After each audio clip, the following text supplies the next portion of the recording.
Hello, Team Encore. We've got an exciting guest here today on our show, Seth Pepper. Seth is a two-time national champion swimmer.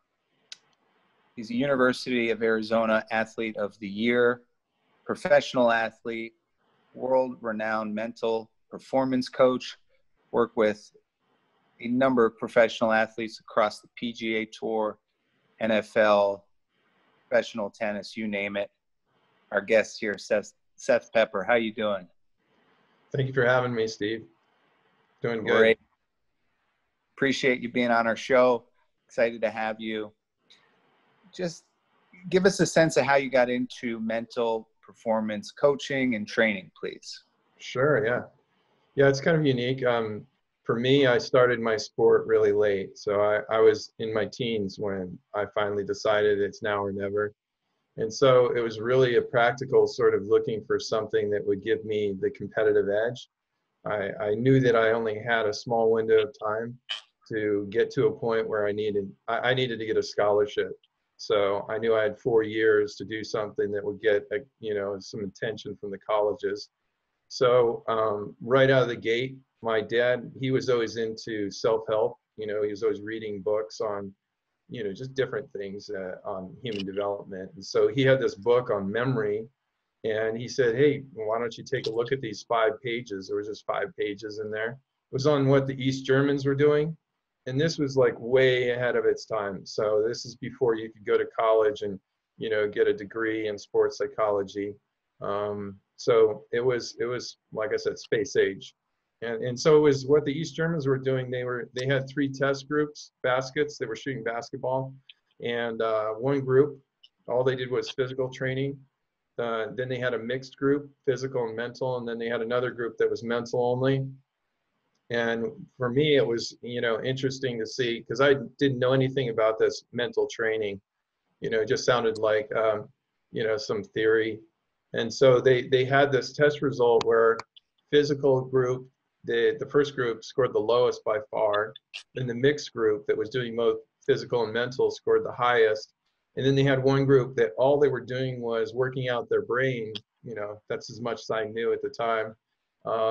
They scored just slightly below the mixed group. So it got me curious, thinking like, these people, that's all they did was they trained their mind, and they were able to improve almost at the rate of this mixed group, this top group.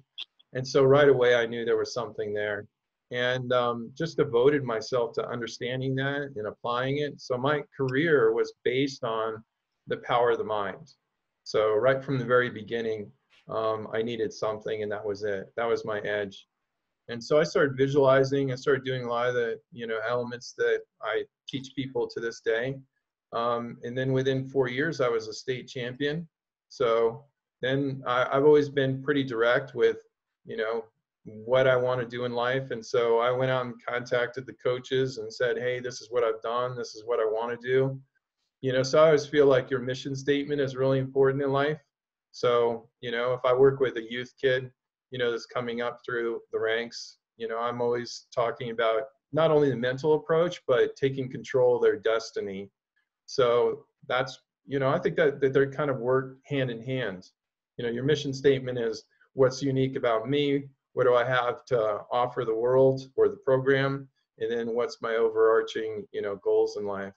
And so I did that, got the attention of University of Arizona coach. And then from there, I went to the university, and by the time I was a sophomore, I was racing the Olympic gold medalist, Anthony Nesty, stroke for stroke until the last stroke. He outtouched me like he outtouched Matt Biondi to get the gold medal. But it gives you an idea that within 6 years of learning how to swim, I was right there. And so I went on to become a 2-time national champion. Went the fastest split ever recorded. In my graduating class, I scored more points than any other person in the nation. And then at the same time, my brother was interested. So he learned how to swim when he was about 16, 17 years old.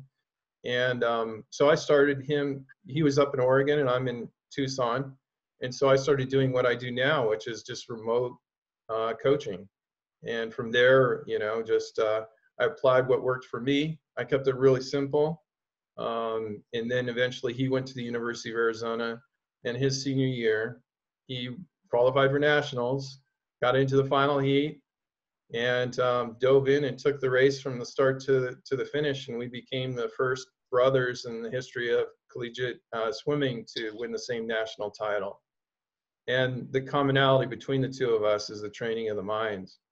And so it's been interesting because not only have I taken an interest in it, I got my degree in psychology, but I coach from personal experience. So when someone asks me a question, I first go inward and I explore my journey, my story, and then I also take in reference to, you know, all the things that I've learned along the way. So that's been really rewarding because I feel like the value of having been what I call to the battlefield, you know, to be at the top of the mountain and be able to speak from that pressure situation is key. You know, and also it gains some trust because the power of the mind, mental training is subtle, so it's easily overlooked, but it's also really powerful. I mean, that's usually the way things work, right? Some of the most powerful things are right in front of us. So, yeah. Well, I imagine your clients and the professional athletes can appreciate the fact that you've been in those pressure situations as an athlete yourself and been very successful. And is there maybe a few athletes you can speak to that you've worked with that our audience might be curious to know about? Well, I do keep names, you know, kind of, I don't really, you know, it's part of the client, you know, a relationship, but I Sure. have worked with people, NBA, NFL, pro tennis players, and across the board, you know, there's a lot of similarity. And then I also work with C-suite executives, and I work with artists, so a filmmaker.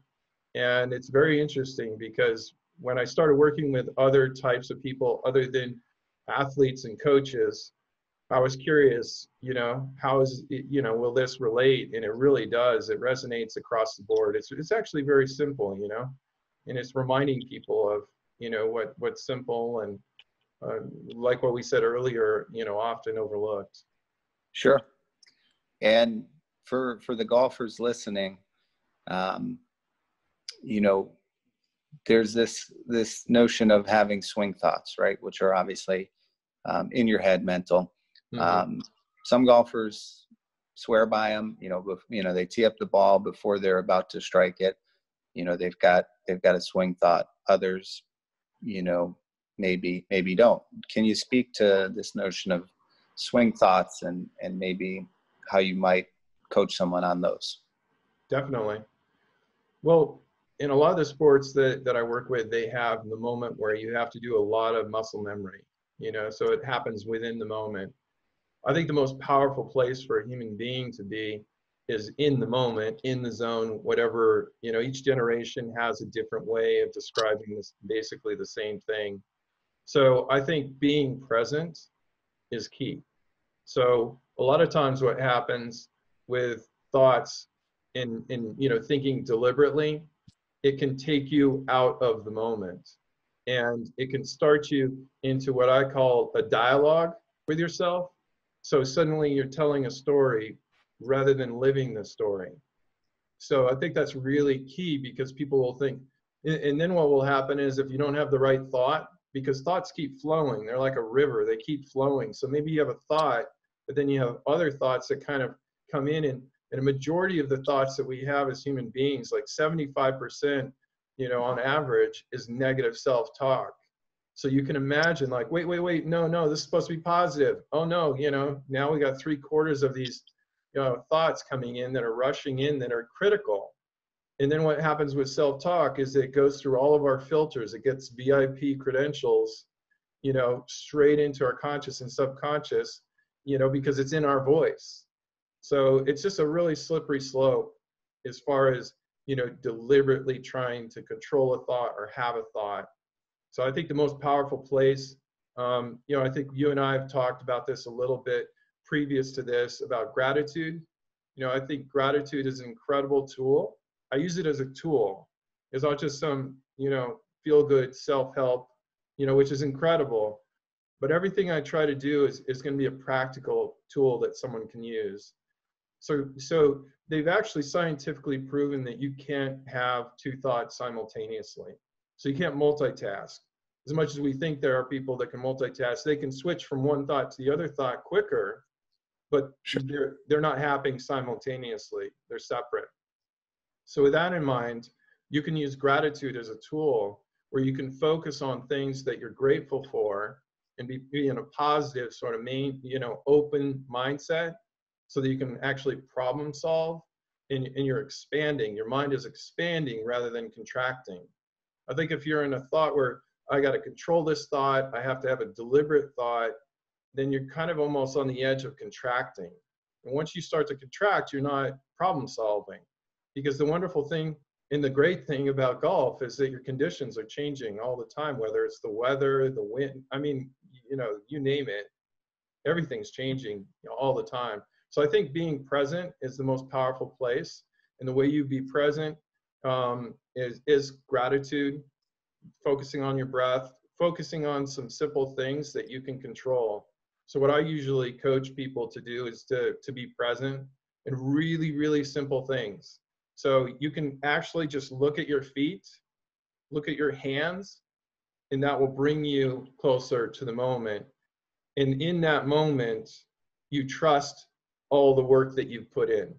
I think if you start to think, I need to have a deliberate thought, you can almost get on that precipice of not trusting that you've done this thousands and thousands of times and you got this. So great. certainly makes sense to me, and excited to put those tips into practice. Just want to jump to scoring. So a lot of golfers, myself included, will go out with, you know, pre-round, I need to shoot in the 70s, or, you know, I'd like to shoot, you know, break 80, break 90, whatever it may be for the particular golfer. You, as a professional swimmer, maybe you had certain times you wanted to go out and beat. Some golfers on tour are known for watching the scoreboard, seeing where everyone's at, you know, in the event. Others would rather not focus on score, and as you say,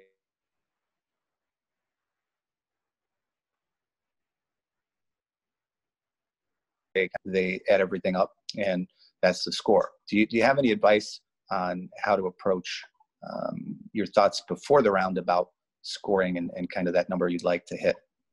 Sure. Well, it's been, I think, popularized recently with Kobe.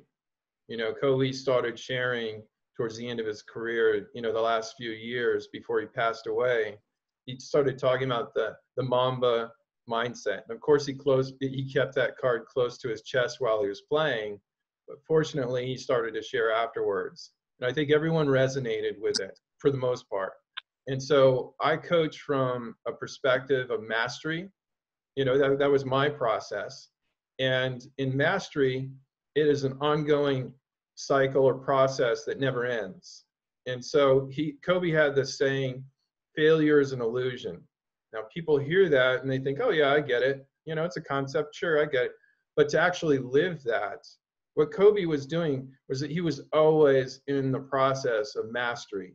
And process of mastery is striving for perfection with complete awareness that perfection doesn't exist, but that the fulfillment of going for perfection that's the gift, you know. And so in order to be in the mindset of mastery, you're not going to really be concerned about the score. The score is going, you know, that's going to be a bright byproduct, and you're going to enjoy the process of, you know, how do I be in the moment again? So what I like to start with is the approach, the man or the woman in the mirror. So when you're trying to, you know, work on yourself, self-discovery, if you approach the world around you as a mirror image, and the things that you probably are threatened by are things that you need to work on yourself, otherwise you wouldn't notice them, then you start to evolve, not as just as a golf player, but you're also evolving as a human being. And I think that gets you into the mindset as mastery, so that if you talk to Kobe, he wins the world championship, and then they ask you, you're going to go celebrate. He's like, no, I'm going to be in the gym tomorrow morning at 5 a.m. He never stopped. And in the gym, he was reaching just as much fulfillment as he was the night before winning the world championship. Now, of course, there's celebration. I'm not going to make sure, it's not like, completely flatline. There's a celebration. But that process of mastery is really important, because I think if you start to get caught up in the score, then you're thinking about outcome. And when you're thinking about outcome, you're thinking backwards. Outcome should be, something that, again, is a byproduct of doing things in a flow of what is, getting better, getting more refined. And again, you can stay focused, or, be in the flow or in the moment, as you go through the round. And if there's one thing that golf demands, is consistency.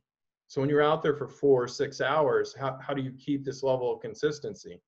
Well, if you start to get in, and again, it goes into that negative self-talk, critical self-talk. If you start to get into a dialogue with yourself, then you're not in the moment, and you're thinking about a score, and then you're going back and forth, and you're not even there. You're not present in that moment. And as I like to say, you're leaking energy. Your energy is leaking all over the place.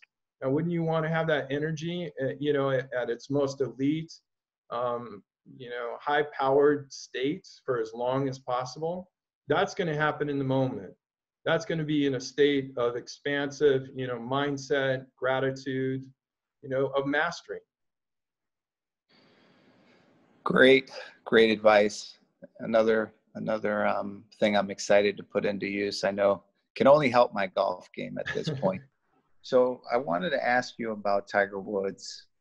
When he returned to the game after his injury, he struggled with chipping, which I found pretty interesting, because it for one, it made him more relatable to the average golfer. Mm-hmm. Someone who's at the top of his game, or was in this case, to struggle with something as easy as chipping. How do you explain that lapse during that period of time? Well, it's kind of interesting that you bring up Tiger. He's someone that I've been studying a lot lately. Again, through the process of my personal experience, I try and understand why I was the way I was when I was competing at that level. And when I was competing, I was ruthless. I mean, I'm a nice person. I'm a kind person. And I would say all of my clients happen to be the same way.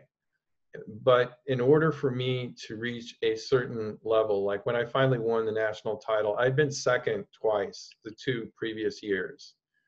And finally, when I actually did allow myself access, it sounds strange because most people think, well, you just keep striving and striving and you get close to the top and then you just win.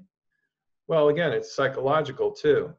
And so you can be close to the top, but then you also have to, what my coach was telling me, you just have to take it, like just take it. Don't ask for permission. And that comes from a space of aggression. And so it's kind of the shadow side of a personality, is that aggression. And so to go back to what we were talking about with Kobe, the Black Mamba was his ability to be able to just act like this deadly snake when he was out on the court. And so he got inspiration from a Tarantino movie, and the snake just attacks and just keeps attacking and attacking. And that's the way he plays basketball. But that's also the way he can access this high level. It's just very clear. It's just primal, it's just instinct.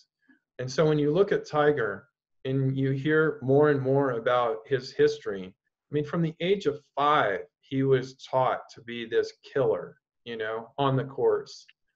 And I think what ended up happening, and this is just, of course, who knows, but it started to spill over. This persona kind of spilled over into other areas. and then it just spun out of control. And so when he came full circle, it came with this sort of understanding of how, where does this fit into my life, and how do I channel it when I need to channel it. And I think in that, you go through this process of discovery. And I think you have to shed yourself of that perfect, warrior that's out on the course, able to control everything in your environment. And then you kind of have to lose it to gain it back. And so I think that there's always an element of trusting that everything serves a purpose, and eventually it will come around. But I think what people take for granted when they see a LeBron James or someone that's so dominant in their sport, a Tiger, is that they think, oh, that person's always been good. They're just naturally that way. They're gifted. A lot of times the mind makes assumptions and takes the path of least resistance and goes and compartmentalizes these elite athletes. But they have a process they have to go through too. And it involves a lot of vulnerability. And so I think the breaking down of your game is just as necessary and just as strong, if you embrace it, as being on top of your game. So to me, when I see Tiger go through the basics, losing the basics, it just seems natural. And he'll get it back, because what the heart of the champion is that you always show up. You never know what's going to happen next. So people will say, if they're a fan of Tiger, they'll say, he's going to be back, of course. But then if you were someone that was like a doubter, there was like, you like to see Tiger get beat, or you like to see the Patriots lose, a dynasty. What you don't realize is that they're a dynasty because they keep showing up and they keep themselves exposed and open to the process of learning. And so when I saw that see that with Tiger, it's like, as long as his body on some level will allow him, he's going to show up and he's going to figure this out. And he'll learn his greatest lessons by being vulnerable and going through the process of, exploring something as simple as chipping. For our listeners that just joined, we've got Seth Pepper here, elite mental performance coach. Feel free to leave your comments below for Seth. How does a golfer go about gaining more confidence on the course? That's a great question. Well, I think actually the times that we're living in, I've gone through some interviews, and it's not just on the course, it's out, what we're going through as far as being in the middle of the pandemic and being isolated. There's a lot of similarities I find in the mindset of how do we get through each day. So whether you're actually out there or you're in your mind, dealing with it. I have a saying that I use with clients, baby steps to a quantum leap. And it's just a very simple process, baby steps. The great coach, John Wooden, basketball, 10 national championships, he called them itty bitty. You could call them micro adjustments. But what it is it's a very simple process where if a human can find, I don't know, these are my numbers, 2 or 3 things that they can do that is within their capacity, it's not reliant on anything else, then they can get, and it's an action item. I call them fearless action items. So you get a few of those going a day, you start to get momentum.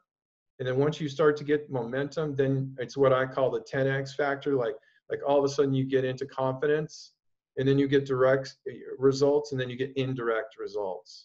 And so I think what's really important is to break it down into the little things that you can control. And so again, going back to the mind, within the game of golf, the things that you can control. Now, these are very simple things. People will say, well, I want to control my thoughts. Well, that's a river. You can direct the river a bit, you can inject some positive or you can inject some empowering thoughts, but you're not going to control the river. But the way that you can start to steer the flow of the river a bit is, some simple things. So posture.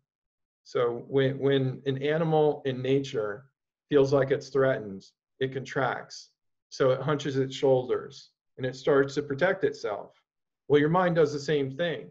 Fight or flight. You start to focus on running away from the tiger. You're no longer looking for options. It's like tunnel vision. And so when people get into a fearful state or they get into a real self-critical state, their mind starts to contract and their options, they no longer have that problem solving ability because they're not expanding. So what I suggest, something you can control, is your posture. Get your shoulders back, get your chest open. All of a sudden that influences your mind. It's so simple, but it influences your mind, and all of a sudden you start to see possibility. You start to see that, hey, there are ways out of this problem. From there, you can think about your breath. Your breath, you can control your breath. So your breath, you can control when you breathe, how long you exhale, and how long you inhale. And so whether you call it box breathing, where you count the amount, the distance, so it's equal in, equal out. But see, as you're doing these controls, you are gaining momentum, you're getting the confidence, but also you have positive results with, the influence of your mind. So all of a sudden you're in the moment, in the zone, what you've been looking for. So these tiny little things, again, can bring you back to where you need to be, both mentally and physically, and you will find yourself being confident. And over time, if you can do these baby steps, itty bitty steps, micro adjustments, whatever you want to call them, you do those every day, your momentum builds and builds and builds, your confidence builds and builds, and you literally can become almost like a different person with confidence. But it's like a steam train, or a train. It takes a lot of momentum to get going. But once you build it up, you have all that built up momentum. And what concerns me is right now is the athletes that are out there, and I'd say that across the board, is that if you're sitting on the couch and you're watching a lot of entertainment or you're playing video games, I understand, people are going to play video games, they're going to do some entertainment, but within reason. Like, you can lose so much of your momentum right now.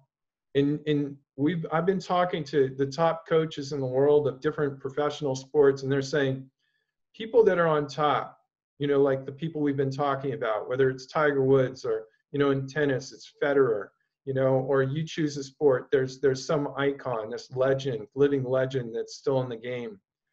It's a mindset. It's a lifestyle for them. They don't pick and choose, I want to go just win something. They live this lifestyle. It never ends. So even in a pandemic isolation state, they are still training. They are still, in that process of mastery. And that's what I think is key. And in that process of mastery, doing these baby steps, itty bitty steps, whatever you want to call it, and doing the momentum and having the confidence, it's all built in. But if you sit there and you do too much of the sitting, then all of a sudden your momentum comes down. And that's what I've been talking to coaches about. The danger of right now is that once everything starts up, because it's going to start up, things, sports aren't disappearing. They're going to start up again. And when they start up and your train has come to a dead stop or really slowed down, just think of all that momentum and all the people that have never experienced something like this. Like, it may take a whole season for you to get back to where you were when this all started. So it's critical that people are doing things right now to keep their confidence. You brought up a really great question about confidence. So right now is very key to just keep those little action items, momentum, and confidence going, so that when things are released and they do come back to normal, you're fired up and you're going. You got all the momentum. Related to confidence, the flip side of that is fear. Yeah. A lot of golfers struggle with fear on the course. Common refrain, the first tee jitters. What advice could you give golfers to work on that and to play fearless golf?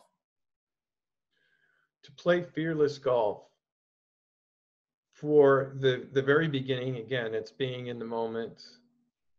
Fear exists when we start doing comparing and contrasting. So when we start to think, when we start to, again, get into that dialogue, one of the traps of, being a professional golfer is that you get really familiar with your competition. You get really familiar with a lot of things, but let's use the competition. So then you start, they have their story, I have my story. And what I find is that in groups, we're kind of pack animals. And so we pick a pecking order, and it's very subtle. So we're not going to necessarily be aware of it. But like when Tiger comes, I've heard people describe when Tiger's there, it's like the alpha male's there. He has an alpha male presence. And so his story can beat you before the tournament even begins. He doesn't even need to play. You know, you can beat yourself just thinking, like comparing and contrasting. So I think fear can come a lot from that sort of over-analysis where you're going into the storytelling. And what I like to say is story versus strategy. So if you go in with a strategy, that's something like a chess player. It just is what it is. It doesn't have any interpretations. It's just, this is my strategy. And I don't care who I'm playing against. You know, a lot of the top guys, like let's say tennis, Nadal talks about, you know, when the ball comes across from over the net, it's almost like there isn't a person on the other side of the net. It's just like coming from the darkness to him, and then he's reacting to it, and he's doing the best delivery he can in reaction. He's not competing against the other person. So there's no face, there's no name to the other person. So I think if people can go into golf with less of the storytelling, whether it's about themselves or it's about the people that they're going to be, you know, competing with, you know, or doing around, you know, being around, then I think the greater chance they have to focus on their strategy and then stay within the moment. Because if you're in the moment, fear doesn't exist. You know, and again, if you want a simple tool, gratitude. Go back to what you brought up originally. Use gratitude. You know, the thing I love about golf is you're usually playing where it's beautiful. So it's really easy to start with, I am out on a golf course. You know, it's sunny usually. You know, I get to spend time with people I enjoy spending time with. I get to play this game that I love. You know, those are really great, you know, starting points that you can be grateful for. And you get that ball rolling with gratitude, fear has no place. Again, you're going to have one thought. You got one train of thought. And if you can focus on what you're grateful for, then it blocks out the fear, you know, because you only get one thought. So focus on the thought that you want. And to me, gratitude is the most powerful tool that a human being can use. A lot of golfers tie their identity to how well they're playing. And I'm sure that's true for a lot of athletes, competitive athletes. Shoot a bad round, all of a sudden your day is ruined, your week is ruined. On the flip side, you play well, you score low, and you're happy and excited. How do you deal with that identity issue of, you know, you may have played bad, but it's not the end of the world, right? And how do you disassociate your identity from how well you played in a particular day? Mm-hmm. Well, that's a good question. I think that it goes back to mastery. So if you can see it that, you know, you're striving for perfection with the awareness that perfection doesn't exist, and you get into, you know, because the curiosity is key. When Kobe talks about the Mamba mentality, he says that the main driver is curiosity. And so if you're curious about improving your game, if you're truly curious, if you're not a victim, if you're a victim, stay in that storyline and just hit repeat, just spin it, because that's where you want to be. That's where you're comfortable. And that's fine, because there are personalities that's what they want to do. But if you really want to improve, you'll be curious. And if you're curious, you got to be open. And if you're open, then it might be a lot different than what you assumed it was going to be. So in that openness and that curiosity, it's like this burning desire, like, I got to figure this out. Whatever it is, I'm going to accept it. And so when Kobe says, you know, failure is an illusion, really be curious with that. Was he really saying this? Like, this is really the way he lived? Go into that. And with that curiosity, you will find that he was that, and he was living that. and he became the best. Like he's going to be considered one of the greats of all time.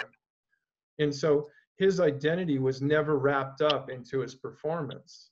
It was in the striving. It's like, how can I do this move better? Like he never stopped. He was always looking at, how can I do this little adjustment over here to stop? It wasn't, how do I do this adjustment so that I score 60 points a game? He's never thinking that way. It was never result oriented. It was process, process, process. And if you have that curiosity to be the best you can be, then it's going to probably take you into mastery. And in mastery, you're going to have to let go of the highs and the lows. So this thing called neutrality thinking. So you know, in order to have a nice steady build, you throw away the highs and you throw away the lows. So your big wins, you know, maybe you don't celebrate quite as much, you know, you allow it to settle a little bit quicker. You know, the ones that are the hard losses, maybe you're your best supporter, and you see the purpose in that loss and you bring yourself back, but you're trying to create a steady build in less of the highs and lows, because what goes up has to come down. So, you know, neutrality thinking is critical. And neutrality thinking fits into mastery because it's a process that never ends. And that may not be very exciting for someone that, again, wants to get into this loop of results, results, results. But if you truly want your game to get better, your results will be the byproduct, not the focus. Great points there. Curious how what you teach changes when you go from professional athletes to business people, C-level executives, and how do you approach that change?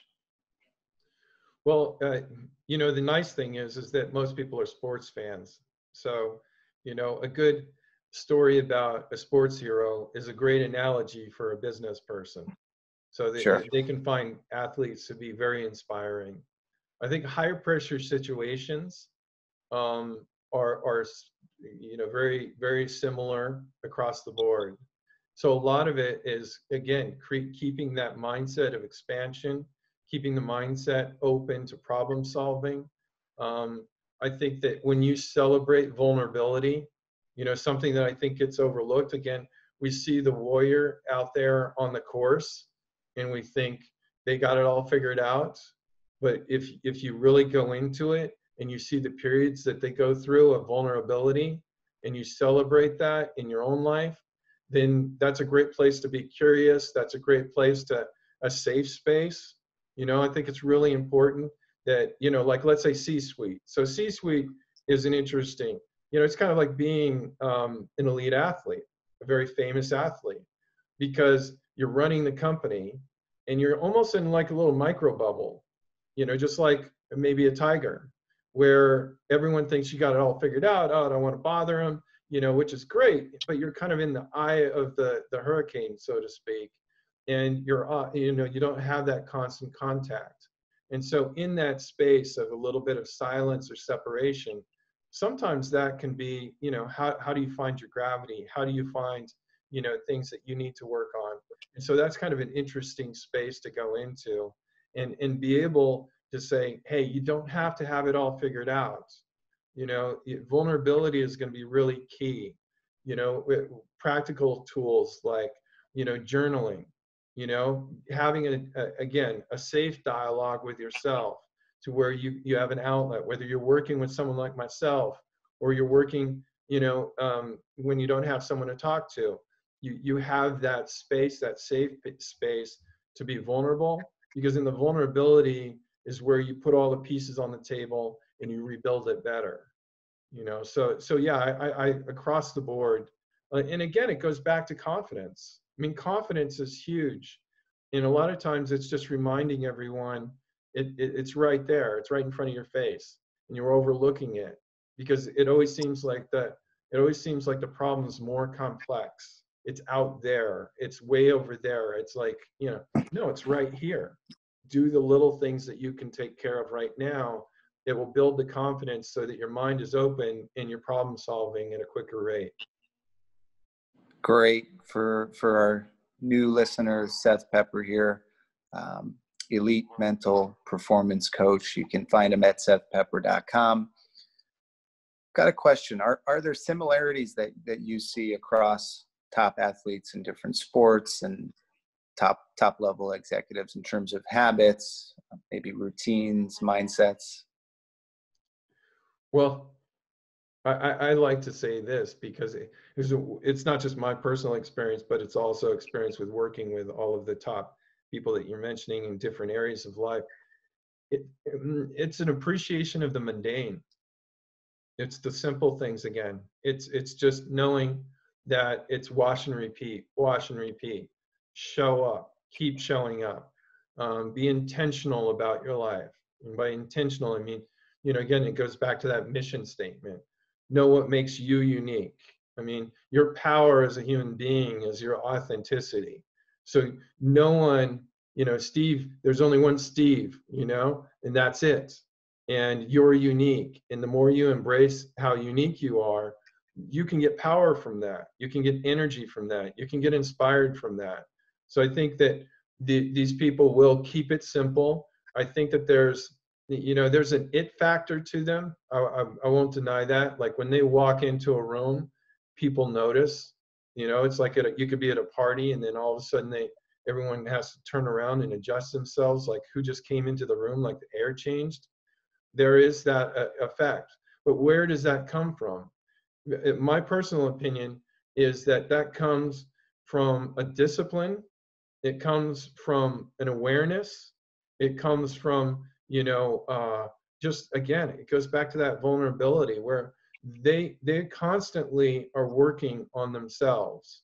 You don't just arrive at that level. It's a process to get to that level. It's a mindset to get that level. It's a discipline. It never ends. And it's funny because you'll work with people to get them to rise up, to come from the minor leagues or the youth and into the professional levels. And it's a matter of like, okay, so you made it.